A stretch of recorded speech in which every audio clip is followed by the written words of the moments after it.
What's your take then on the likes of? I suppose it's a very big subject, so it's not to put you on the spot for it. But what's your take on? He's obviously got my neighbour, using him as an example. And it's unfair to just pick on him on this, but he obviously has anxiety about the unknown. Now, he's not been at work for 7 weeks, 8 weeks now, I think.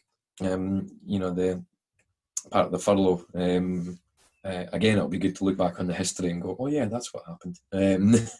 But yeah, so it's he's not been at work, so I know I've been working throughout this, and it's been interchangeable. It's the opposite, or the polar opposite of what he's dealing with, in that our adaptation of change is it was daily. It's not as daily now. We're 3 or 4 days and then we have to adapt to a change in our system to try and maximise and to streamline what was working and what's going to work better and what's going to work better. And we're about to go into a different version and a different phase in my work. So we are out there. We are changing it on a daily basis. Whereas he's not. He's been out of the loop for 7, 8 weeks to a certain extent, like yourself. It's the anxiety. Is it the anxiety of actually how the new version of this, the new world that we're adapting to at the moment, how, because it's never going to be the same as what it was before, which is the memory that holds what that was before. A simple, daft conversation. I know you're not the sport type, but I'm going to do it for fun, just to try and see if you can handle the sport conversation. Is the just for sheer embarrassment for later as well.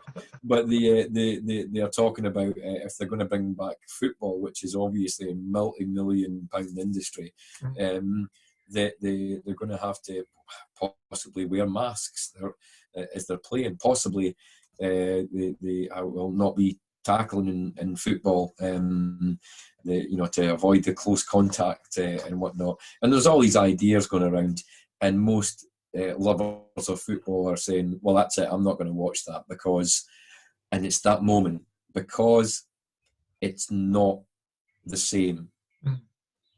And that's the thing, isn't it? That So I suppose I've answered part of the question, but the anxiety part of it is actually the bigger, broader conversation. But the same, it's not the same. That's the important part, isn't it? It's people need it to be the same because they need it to be irregular. They need it to be, something that they get routine, so to speak, which we just don't have. So part of anxiety is boredom. When people are bored, it's a sign of a busy mind, because what they're doing is they're allowing their imagination to run wild. So in anxiety, what's happening is, if someone's anxious, what they're doing is they are getting up in the head again with lots of stories.